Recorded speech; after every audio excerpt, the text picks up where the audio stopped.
Hey yo, it's time to roar, get loud, let's ignite. Jeremy B in the house, we keeping it tight. Every weekday at 11, we ready to ride. Lions Talk Live, come and join the pride. Waking up early, it's that morning grind. Tune in to the show, leave the troubles behind. Jeremy B's the king, with the voice like thunder. Every word he spits, it's a lyrical wonder. Got the lions around, sharp and fierce. When we hear one pride, you can't help but feel your heart pierce. Talking all the topics, keep it real, keep it raw. With a lion's mentality, we're ready for the roar. One pride, it feels right. Jeremy B bringing the heat, morning light. Every weekday at 11 we taking flight. Lions Talk Alive, yeah, we ready to bite. One pride, hear us loud. Jeremy's in the zone, making us proud. This is a Huddle Sports Network broadcast. You can find us on Roku TV, Amazon Fire TV, Facebook, and of course YouTube. Get all your NFL news here first. Good afternoon. It is Lions Talk with Smoke and Jeremy B. Yes, I did take yesterday off. I was doing some things around the house, taking care of family. So it is what it is. But let's go get into this. Top 5, bottom 5 from last week's matchup. On defense, Eric Hallett was number 1 player overall, offense or defense, at a 91.1. Isaac Ukwu, 83.3. Cornerback, DJ Miller, 72.6. Cornerback, recently signed Alan George, 70.9. And safety Lauren Strickland finally had a good game at a 69. What is up, Austin Hacker? Good to see you, brother.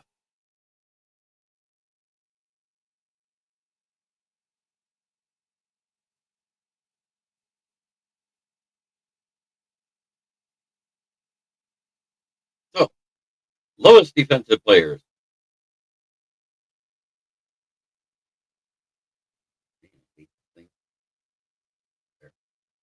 Cornerback, Tyson Russell, 51.6. Anthony Pittman, 45.8. Ahmad Hassnein had his worst game while getting injured while playing, a 45.5.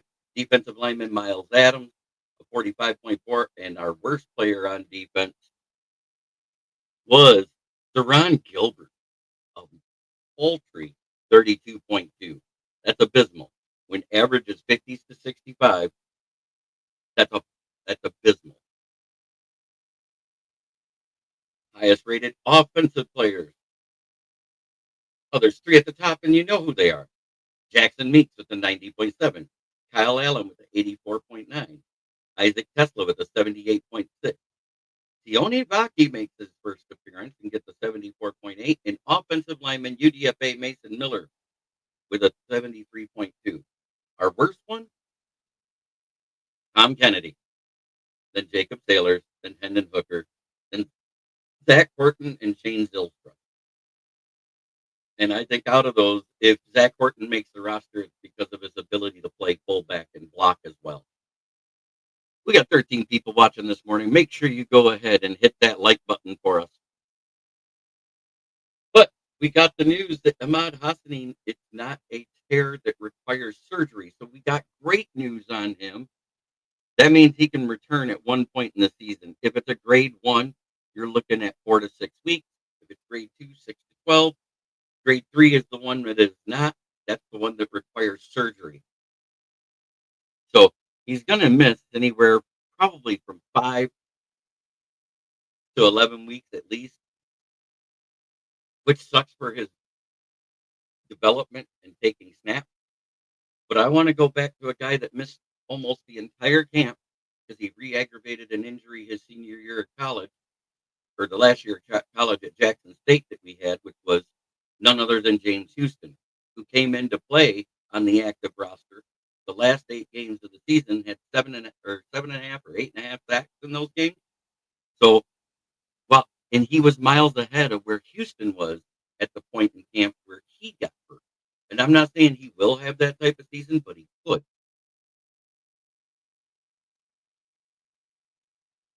So the assassin gets to return. That's the important part. He's not missing the entire season.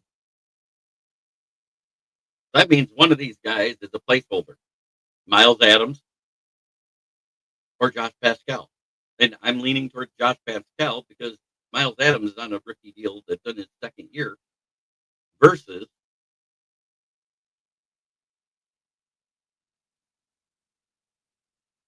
Preseason almost over. That means football and fantasy football is almost here. It's been a no, yeah, it's been long because it's been a slow off season. You're absolutely right. It's amazing how slow the news came out this year. It, you would think with more money and more everything, that things would get faster, but people are being more prudent. They're signing their good talent that is on their roster and not searching for as much through free agency anymore. There's not as many people going out there making those big deals and big trades for massive players.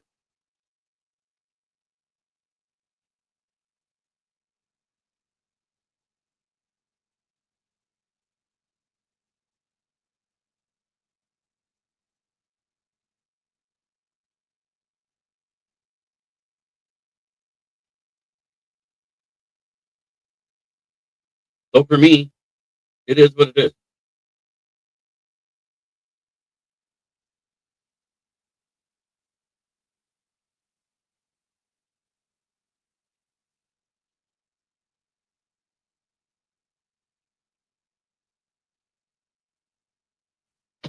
And yes, on Up and Adams, Brad Holmes did not scoff at a trade about Hendrickson with Jay Adams the other day.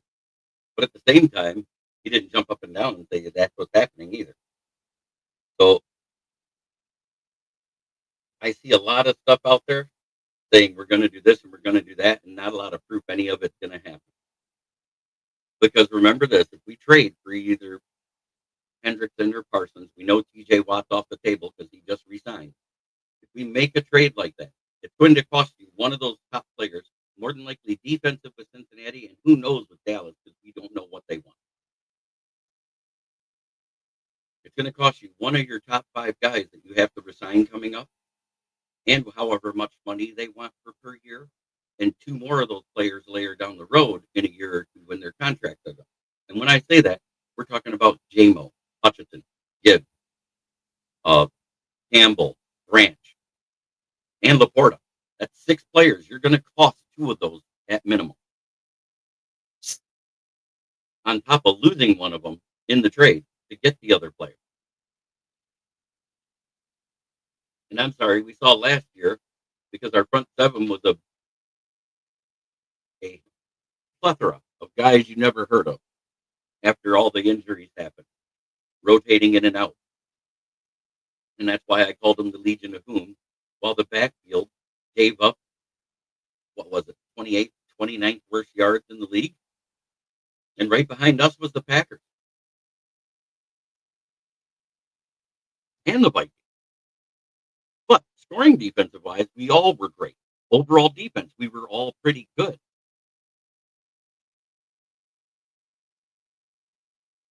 I think the Packers and the Vikings was in the top 15 combined. One of them was in the top five, and I believe that was the Vikings. And then the Packers was in the top 15. And we were 22nd overall, which was a vast improvement because we were third in rushing in the entire league. And that's huge too. You're stopping the run. You're forcing teams to be one dimensional, and they're going to pass more. You're going to give up yards. And we got a lot of pressure, but we didn't get a lot of sacks. Because once Hutchinson went down, the sack rate went down dramatically. In which coincidentally, it was 2 weeks after that when Terry Arnold turned the corner and stopped getting so handsy and stopped getting as many penalties. I think he had, what was it, 8 through the first 9 games or 9, and then he ended up only getting 2 more the rest of the season. All the other penalties came from the guy that went to the Patriots and got $20 million a year in CD3, who also gave up more yards than Arnold and more touchdowns.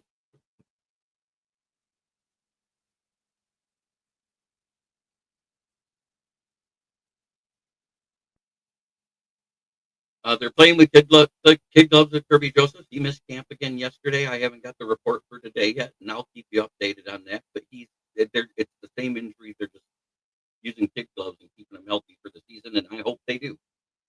Because the last thing you want them to do is tear that calf. Because it was a calf string or a hamstring strain, whatever it was. Terry Arnold's been back on the field. He made a huge breakup on Isaac Tesla in the corner of the end zone, and he also broke up one that was intended for JMO yesterday.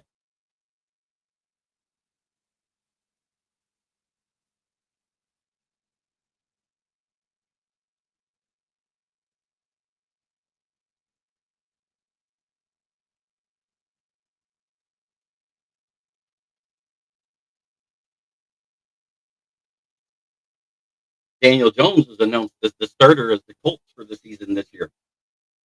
Something I predicted. I said he'd win it over Anthony Richardson because he accidentally was better and almost the same athleticism.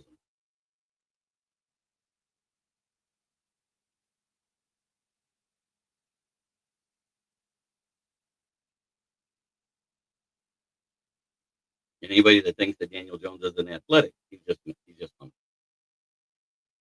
and that was announced too. Flacco will be the starter week 1 for the Browns. How long will it last? Who knows? All I know is he's been a competent starter, whether he's came in as a backup or when he was with the Ravens.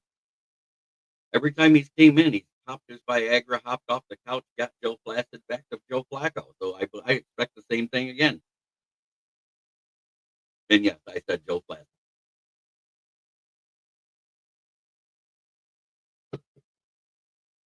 He's way better than the beige water pistol starting.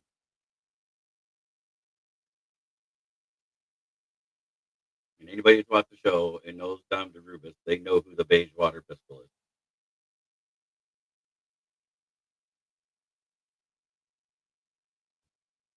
Oh God, yes, it is.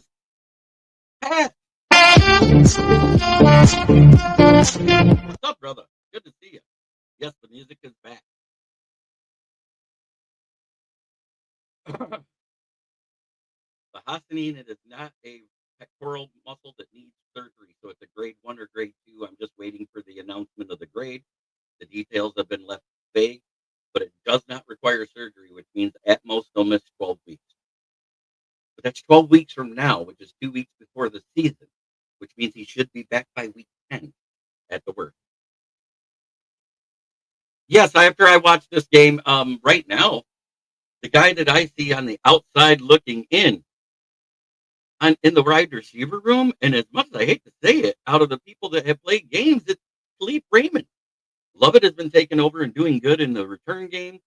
Uh, Jackson Meeks has been one of our best wide receivers with Isaac Tesla. So that's that's 3 people I think are going to make it. I think Tim Patrick makes it because he's actually been on the sidelines in street clothes lately. Because when he is on the field, he's only taken 25% of the snaps at the third position from Tesla. And I'm not saying that as a knock against Patrick. Ricky said, God, it's so good to see you, brother. And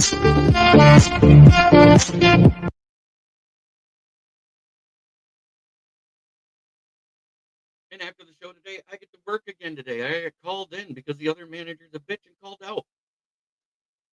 I'll take the extra money. It's a slow day on Tuesdays anyway.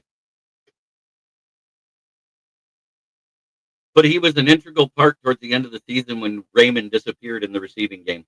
I think that's why they kept him and re-signed him. And that's the biggest thing, Pat. Raymond's in the last year of a contract, and he's in the first year of a second year, a 2-year deal for Patrick. So I think that's why Patrick would end up staying, and Raymond might be the odd man out. The other guy that's on the odd man out, he's been in the bottom 5 every week. It's Tom Kennedy.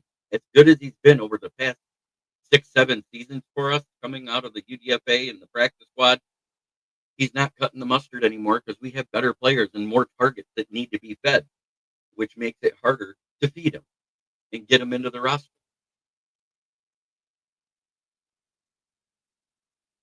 Offensive lineman, I think Niche Mukai is in.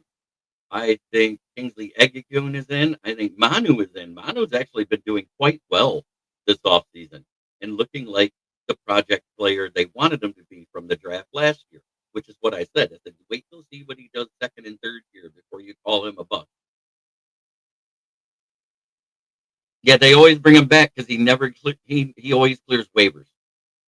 So yeah, he'll be on the practice squad.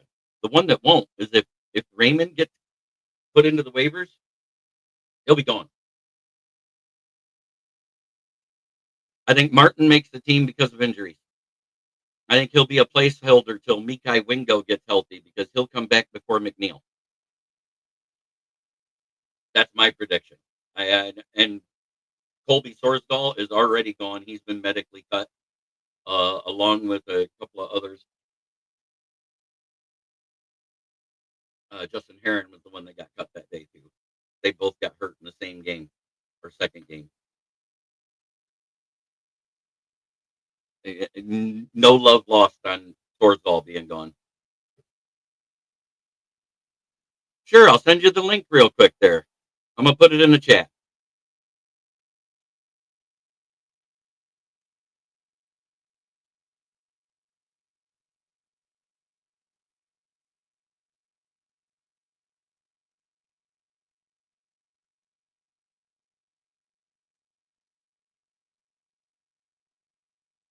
Broski, I don't know if he does or not because he's been playing poorly when he's been in. And Sione Ivaki came in on one game and had a better showing. Because the first game he was shut down, the second game he had a touchdown, and last week he didn't even show up. There you go, Austin. Hop on in.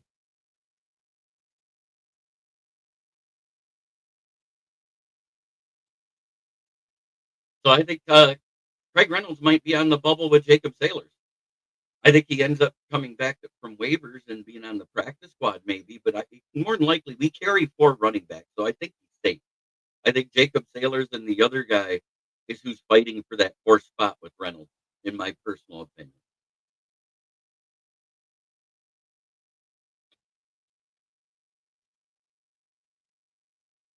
Coffee was good. Now it's on to my mother's milk.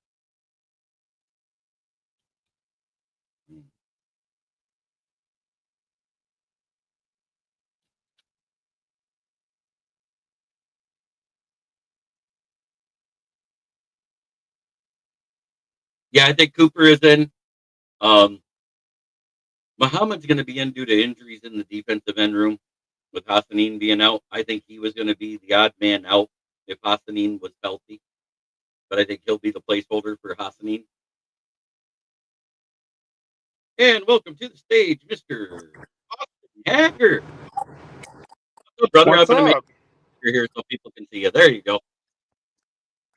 What's going on? Oh, not much.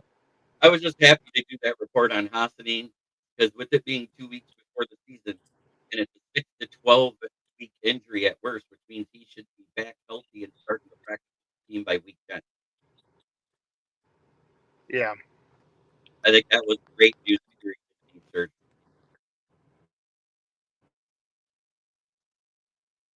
Uh-oh. He's freezing up. It muted him. That usually means... Oh, there he goes. He's back. Unmute yourself, my friend. Can you hear me There. now? Yeah, I can hear you now. Okay. Were you connected to the Bluetooth? Yeah, well, I'm you're through my phone speaker right now. But I didn't know if the Bluetooth probably would make me lag a little bit, so I took it off. With the injury to Dan Jackson and the injury to Mo Norris, they get to toss up between Mo Norris and Strickland for the last spot. I think Ian Kennelly earned the 3rd spot with his great play through 3 games so far and all through camp. So I think Ian Kennelly is the first sub right now. And we don't know if Mo Norris will be able to clear concussion protocol this week. He will or won't? We don't know if he will. Oh, we don't know. Okay. Yeah, it was a 2-week concussion protocol. That's how serious that concussion was. And that was the first major concussion of his career. That's huge when you get the 2-week designation with your first one. Those are some of the ones that if it's bad enough, you don't come back from. I just wanted to make that perfectly clear. Yeah, I'm surprised that's all it was just a severe concussion. Well, he got knocked out because of the whiplash motion. Right. And I explained that. It's no different than taking the uppercut on the chin at the right time and your neck pitches that nerve and you're out. That's exactly what that was. That's why he had no resistance when he hit the ground. I mean, he hit the ground and I watched the head bounce off. I was like, damn, this guy can't win. He just hit a thigh pad like a punch from Mike Tyson and then whacked the side of his head on the ground. Yep.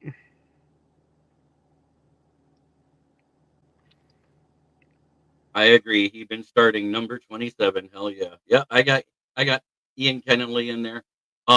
In the cornerback room, DJ Reed is cemented as our 1 right now. He's been playing more like a 6'2". That was JB's old bar fighting technique. That's a good one, broski. But As far as the cornerbacks, you got DJ Reed, Terry Arnold, and I think that with the Meek Robertson getting back healthy, the battle at the third position is going to be Avante Maddox and him. And Hmm. I'm not saying that Amik Robertson doesn't deserve the 3. I'm just saying coming off an injury and missing all the off season that he did and missing a lot of reps, there's a chance Avante Maddox takes over that nickel spot. Well, do you think they could do like a rotation at that spot? I 100% it'll be a rotation no matter who wins because both of them are good enough to platoon the nickel. For sure. Rock Ya-Sin will make it as the dime back since Ennis Registraw is injured with a torn pectoral that needed surgery. There's a huge difference there. I just want to make that clear. You know, that pectoral muscle tore away from his shoulder. That's what it was. Yeah. So with that type of tear and that type of injury, he's out for the season.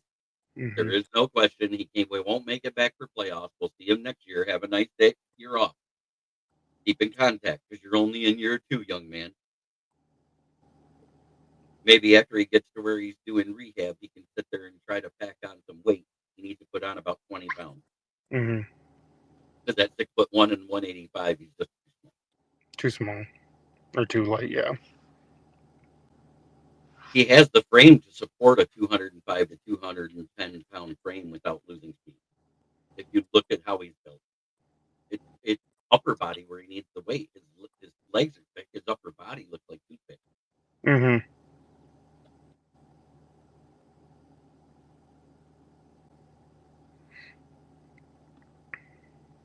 So that's where we're at. What do you think? I mean, it'll be interesting come season time to see how our secondary's improved. I think DJ Reed's a very good plug and play player in this defensive scheme that Calvin Shepard's got. So I'd be interested to see how well he acclimates to the secondary. I expect it to be much improved over last year. And then excited to see Hutchinson back and ready to go. Yeah, I mean, it was great seeing him at the joint practice last week. 2 sacks and 6 pressures in day 1. Yeah, I mean, he's my comeback player of the year candidate, and my defensive player of the year candidate heading into this next season. So here's our UDFA list to start the season, and when I get to somebody who knows on the roster, stop me. Gotcha. Caden Creekthorne, tight end, Ole Miss, gone. Anthony Tyus III out of Ohio University, Miami, gone. Leaf Batanu, gone. Gavin Holmes, gone. Ty Robichaux, gone before he even got to camp. Laki Tasi from Samoa, gone to the Raiders. Mason Miller, there's your first one, the offensive lineman out of North Dakota State. Second one, Ian Kennelly. Third one, Jackson Meek. And this guy should be gone any second now, Jacoby Keeney James, because I haven't seen anything from him all off season. Yeah. Keith Cooper, defensive lineman. I think he's going to make it as long as he stays healthy because of the injuries to the interior, along with Martin. I think they're both like placeholders to like Wingo and McNeil get back. Mm-hmm. And Zach Horton. And I think Zach Horton's going to make it because of his ability to play fullback. He does way better in the blocking game as a fullback than he does as a tight end, which with Sam Laporta on the roster, who's currently injured, we're going to keep Zylstra no matter how bad he plays. Right. Brock Wright's already gone. I think he's a Jet now, isn't he? I think so. So we gotta have 3 on the roster. So I think Horton makes it out of necessity. Is there any news on Laporta's injury? Like how serious? They said it's not that serious, and they're keeping him out of practices until to see if he could be back by week 1 or 2. That's all I've heard. I haven't heard anything major yet. But if it changes, I will be. I will. Oh, one of the first to post anything. But I haven't seen anything since he says, well, he's going to miss some time and be back by week 1 or 2. Is all Campbell said, and I haven't heard anything else yet. Yeah. I mean, if it's not that serious, I'm pretty confident that he can be ready to go by week 1. Or like I said, week 1 or 2, I don't mind him missing the first game. Last No, year, he missed, I last mean, year didn't he miss like the first 6 games? Didn't come back to the Dallas game? Laporta? Yeah, I don't think so. Yeah, and I think Laporto, that was his first game back. And what did he do in the first quarter? Score a touchdown. I mean, personally, I'd like to see him back since both week 1 and 2 are divisional games against the Packers and the Bears. So, but that's the only reason. But I want him to be healthy more than anything. Amen. That's all I want. I get injuries happen and all that, but if we can limit the damage and not have Brock a Wright, repeat of last year, Brock where I'm Wright is going no for. longer here. Right? Brock Wright left this offseason. We did not re-sign him. It was just a 1-year deal with some void years that we did last year on him. And that's because he's a backup. I think he went to the Jets, if I'm not mistaken. Oh, Megan just messaged me. Let's see what your wife had to say. She's probably wondering why I'm on the show and not working. No. Oh.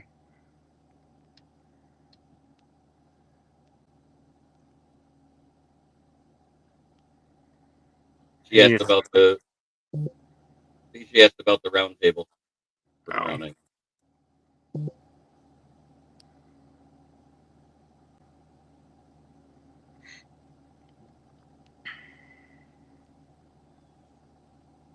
We still got Shane Zylstra, and the other one is Zach Horton, the UDFA out of Toledo. I believe that's where he's from. Oh, no, Indiana, excuse me.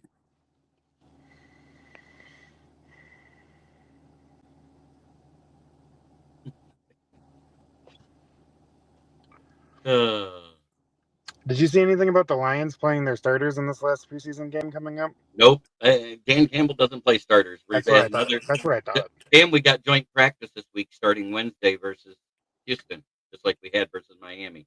So Okay. back-to-back joint practices. So I doubt you'll see one starter out there unless it's a rookie. Right. So Talik and Tate, that's about it. And you might see them for the first quarter. Right. And Tesla for the same amount of time, too, because that's all he's been in. It's been the first quarter, maybe part of the second, then Tesla's out. And I'm going to say it now. I did not say Hooker would be the starter. I'm going to re-emphasize this. I said Hooker has a chance, if he develops right, to be a starter that could replace Goff. I didn't say he would replace Goff. Right. There's way big differences in that statement. Everybody hears what they want and talks crap about it, and I just wanted to clear that air right now. Yeah. Well, he needs, like we like you and I have said multiple times on other shows, he needs more snaps, in-game snaps to develop. And he's just not getting them. He's not getting them. So yeah, I mean, obviously, when he is in these games, in these preseason games, he's gonna look like hot garbage because he hasn't that's all they've been. It's all he's been used as. It's his second off season. Everybody thinks it's his third, but the first off season, all because of his knee, all he was able to do is toss the ball around on the sidelines. He was not able to run.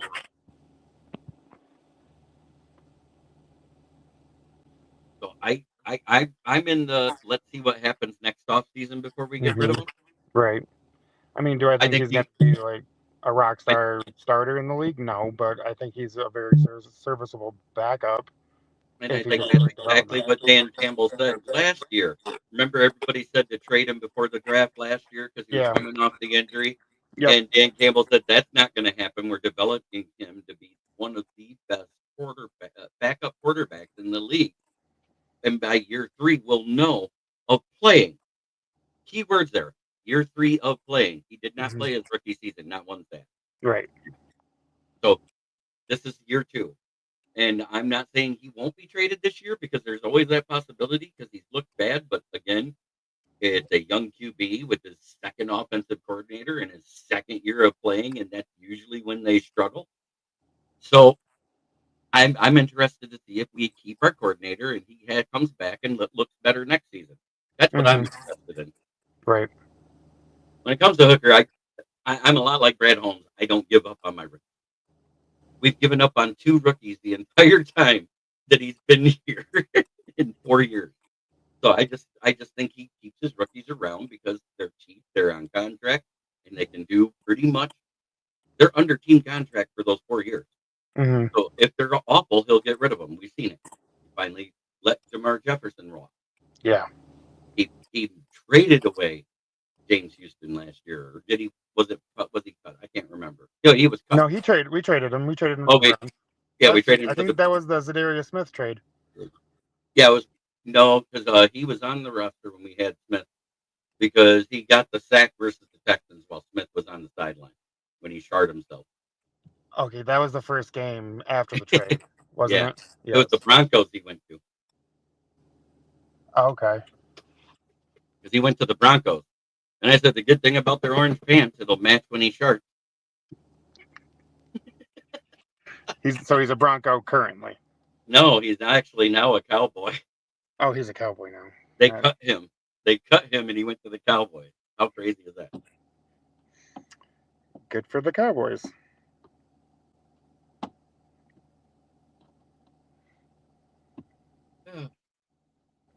Yeah, except now there's no hiding that. We've seen what the Sharks look like silver paint. Well, it was like that with the Lions away uniforms, all white. We've always kept 3 or 4 tight ends, and at most we've kept 6 wide receivers on the roster. With the practice squad, we usually fill in an extra wide receiver in there, an extra offensive and defensive lineman from what comes off the practice squad. I think what we're going to end up with, and this is defensive end and defensive tackles included, we're going to end up with about somewhere between 9 and 10 defensive linemen total to start the season. We're going to end up with 10 to 12 offensive linemen because everybody forgets there's a long snapper. Grant, yes. Well, we're good because Hassnein does not require surgery, which means at most he'll be back to start practicing by week 10. So that's huge news from what everybody was leading to yesterday because they were like, "Oh God, he's going to need surgery. He'll be gone all year." James Houston got cut. Woohoo! Oh yeah, he did. Why did I think he didn't even make the Cowgirls roster. Oh, he got cut by the Cowboys? Yeah. Oh boy. And I think we got cut last year. Mm-hmm. Yeah, maybe he did. Maybe we did cut him. I thought we traded him, but maybe we did. It was after the trade deadline. You can't make trades after the deadline. Okay. Because it was. I was unsure of the timetable of when we got rid of him. I thought it was funny. He got that one sack where he was actually used right. Aaron Glenn used a spy, people. I was shocked. That was a zero blitz, wasn't it? It was a zero blitz, but he was spying on the other side. And when Stroud went to roll out, he was right there. Right there, So yeah. it was crazy that he was spying in a zero blitz. I think he forgot he was supposed to blitz and was standing there going, "What do I do?"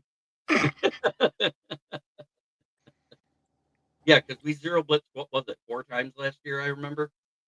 Yeah, I think so. I think it was once in the Buffalo game, once in the Bucs game where we got burnt horribly, once in the Seahawks game, and then in the Dallas game when Hutch got hurt.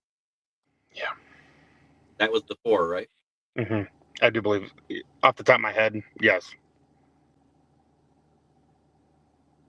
And I wish we'd have used it more because it was successful. I mean, it worked when other than the Bucks game. It worked. Yeah, but I mean, we had pressure. We hit Baker. He just completed the throw. There's a big difference there. Right.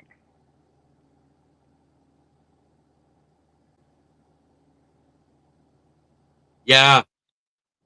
Exactly. With insurance, it was 10,600. Oof.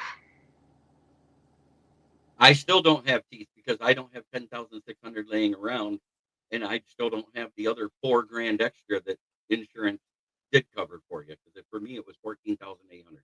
That's ridiculous. So I'm praying to God I get the call from the University of Michigan Dental School that I get to go there and get it done because it's less than half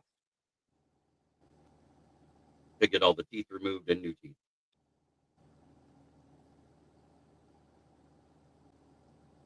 I have more than yeah. I just know that my teeth are so crooked I can eat corn cob through a picket fence. At least I admit my fault. I got a face for radio and still do TV.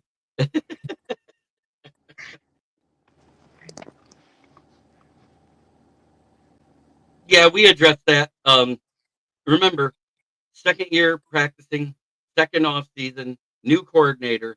Say what you want. A lot of things look the same, but there are some things that are different. I've heard some call outs that are different code words and stuff like that when I've watched the games. So I think he's struggling processing in his second year starting, just like every other rookie quarterback that gets their second year start has a sophomore slump. I think that's exactly what you're seeing because percentage wise, he got better, but the results haven't got better. And I'm trying to give realistic, the less snaps you get, the worse you're going to get. And face it, we've had games. He came in at the end of the Dallas game and looked good versus their first team defense. I think Allen will be the second quarterback at this point unless we sign somebody. And if we sign somebody, I hope it's somebody like Carson Wentz or somebody like that, Yeah, someone with some playoff experience. Yeah, agree. Especially since Teddy Bridgewater went to the Buccaneers.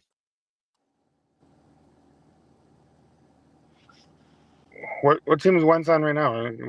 He's not still with the Rams, is he? He's a free agent. He's a free agent. Okay, I threw that name out because he's a free agent. gotcha. But people are staying away from him because I think he still suffers from BDTSD, Big Dick Nick traumatic stress disorder, for winning the Super Bowl when he was out. Oh, well, the It's like, Eagles just caught lightning in a bottle that year with Nick Foles. Like no yeah, one no. saw that coming. Right, because weren't they 10-1?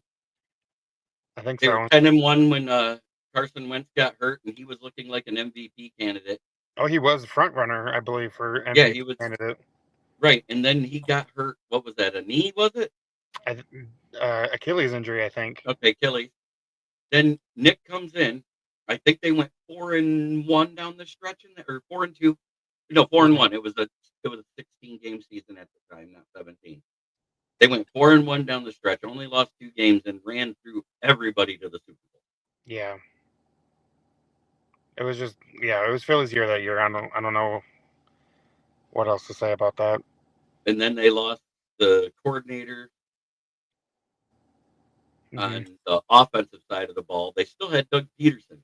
So you didn't see a big drop off, but you saw a huge difference once they brought Jalen Hurts in because he did not fit Doug Peterson's concept. And everybody's like, oh, Jalen Hurts is going to be a bust. Oh, he won a Super Bowl as a bust. So tell me how bad of a bust he was. Right. And that's what I mean about cutting the ties too early on rookie players. It's important to not do that. And Brad Holmes is not the one to do that. And I keep seeing all these stupid trade rumors about trading away one of our top 5 people in our secondary or defense and a first to go get somebody like Trey Hendrickson I was or going to Micah say, I Parsons. see a lot of that crap with like Trey Hendrickson rumors now. And the Micah Parsons both, even though Jerry hasn't said he wants to trade him and he's going to try to work out a deal this season. And nobody listens to the GM of the team. They just keep spouting off their clickbait is what I'm getting at. Yep. And they run with it like it's gospel. I think one of the trade rumors I saw was like Jack Campbell and a first round 2026 first round pick. The latest one was Kirby. Kirby? No, I mean the latest one was Kirby plus a first round pick for Trey Hendrickson. No. And I said, that makes no sense. We just re-signed him. Right. I said, if you're going to get somebody, get rid of somebody. And I'm going to list the 4 right now off the top of my head that it would be. It's either going to be Jamo, Laporta, Jack Campbell, or Branch because they're all on rookie contracts to keep the cost cheap, keep it down. And that's the one that'll be in there. The bad part is when you trade for Trey Hendrickson, he wants his $40 to $50 million a year, which means you're losing 2 more of those young guys you want to keep on your roster. Right, and we still got we got to pay Hutchinson. Hutchinson, Laporta, Campbell, Gibbs, Branch, Jamo, all of those are people that we have to bring in again. So it makes more sense to do like the rumor that I heard was 2 year, 23.5 with 2 void years on the end, so that'll keep the cap hits around $6.5 million to bring back somebody like Z Smith. And then with the incentives, he might make up the 8. Yeah. And I think that is the smarter way to go. Hmm. Yeah, I wouldn't be willing to trade any of our young guys. If it was just draft pick, That'd be one thing. I'd be like Les Snead. Fuck it. Send them 3 firsts, 2 seconds, and let's go. Mhm. No, you know why I said that? That's the exact thing we got with Jared Goff when we traded away Stafford. Yep. The first year we got a first. The second year we got a first and a second. The third year we got a first and a second. For the first time since they drafted Jared Goff, the Rams had a first round pick this past season. This past season, one yeah. before. Great. But hey, they got a Super Bowl out of it. So Yeah, they got their Super Bowl. They got what they wanted. And you know what? I think Detroit got what they wanted to in the long run with Goff. I mean, I think that is probably goes down as one of the most like fair trades for both teams In history. in history of the NFL. Right, because you got to look at it this way. We wouldn't have won 2 division titles without all the extra people we got by trading back, trading up, and everything else we did with those extra picks from the Rams. Yep. And there we go. That's why we are where we are. Do I think we're going to win the division this year? I hope so. And I'm pretty confident we might. Why not? But I expect us to make the playoffs again. Absolutely. I expect a 10-win season. That's my minimum expectation this year. I know it's a fall off. I know everybody raised up and we kind of stayed. Well, we're not going to go. It's not going to be 15-1 again. That's not going to happen. No, 15-2 is never going to happen again. Yeah, I don't unless like all the dots fall in place and we get like the perfect storm of a draft and free agents at the same time. 15-2 is not easy to do. There's not many teams that have done it. We've seen 14-3 more than 15-2. Mm-hmm. But we're also talking about what 4 years into a 17-game schedule. There's not going to be many 15-2s. Right. There hasn't been very many. Talking about extending it to an 18-week season. Right. So that means the number's going to go up again. We might see a 16-2 season by a team. And I'm not saying by just the Lions, by any team in the NFL. Mm-hmm. Because of the parity and the closeness of these rosters. The bottom team, if you look at it, they're usually less than 3 points away from having a positive schedule at the end of the year. The last place team, 3-point average per game from having a good record. That's how crazy it is. So in other words, some of them just needed a field goal kicker. Other ones needed a quarterback. Other ones needed a good wide receiver. Other ones needed offensive line. And we've all addressed that stuff. We talk about it all the time. I just think our main thing is staying healthy. If we stay healthy and our key pieces perform like we know they can, we got the foundation. We can make it to the Super Bowl. And if it happens this year or next year, I don't care. I'd rather it happen this year because next year is the last season for Campbell and Holmes. The last season they're under contract because it goes to 2027. Oh. They both are on 6-year contracts. If you think about it, the 2021-22 season was year 1. Yeah. Oh, okay. That extension went by fast. Yeah, because the one was just a restructure. The other one was an extension, and that's what everybody missed out on. Because we signed Campbell immediately to 6 years, and we signed Holmes to 4 because we signed him after Campbell. Mm-hmm. If you remember right, it was one of the rare times, and this is the rarest time I've ever seen that work. I think it's only ever worked 2 other times in NFL history that I know of in the modern era. So that doesn't happen very often, where you get people to be on that same schedule right away. Mm-hmm. So say this: if we do win the Super Bowl this year, are we extending both of them again? 100%, because coaching and GM rosters does not affect the cap. Oh, okay. That got separated back in the 2012 CBA or 11, whatever it was back then. I think it was 2010. Yeah, because it wasn't that the year after we got Stafford. Yeah, we got Stafford in 09. It Yeah. cost Sam Bradford like hundreds of millions of dollars because he was under the new CBA with a rookie cap. Yep. Because it was done just before the damn draft and he got screwed. Oh. Yeah, because if he'd have came out the year before, there was debate on whether it'd be Stafford or Sam Bradford as the first pick overall that year. I remember that. Yeah. And then I think it was just before the combine, Sam Bradford said, "Yeah, I'm not hiring an agent. I'm going back to school." And development-wise, it was good for him. Yeah. Money-wise, he took it dry with no Vaseline.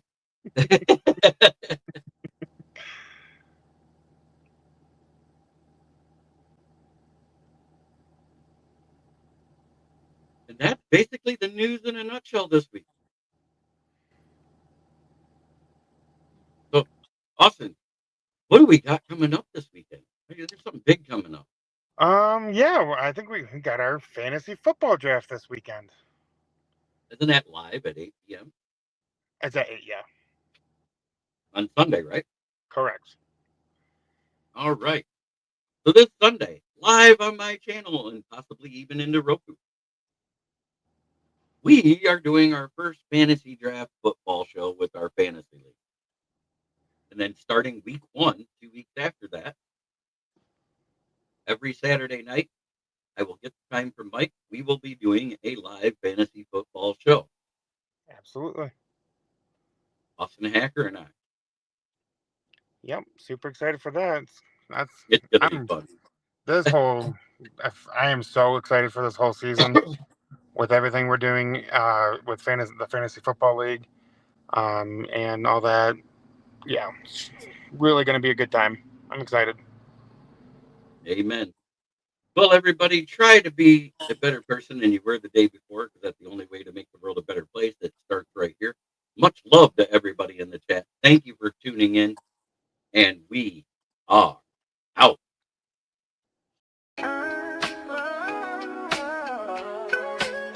Yeah, yo, it's game time, ain't no messing around. Huddle Sports Network, the best in town. From NFL rumors to the latest trends, we got all your sports, just tune in, my friends. Catch us on Roku, Fire Stick, take your pick. Facebook, YouTube, where the action's slick. Daily shows that drop like a bomb. From 10 to 11, it's Ken and Ken, stay calm. Huddle up, catch the vibe, feel the rush. Get your news, get your fills in the clutch. Over 27 podcasts, we breaking it down. Join the team, Huddle Sports, wear the crown. Live every weekday, it's how we roll. Lions Talk with Jeremy B, we taking a stroll. From 11 to 12, don't miss a beat. We break down the game, make the info sweet. The Daily Huddle Podcast, noon to 1. CST Zone, we're just having fun. Toss your doubts, we bring the facts. Tune into the Huddle.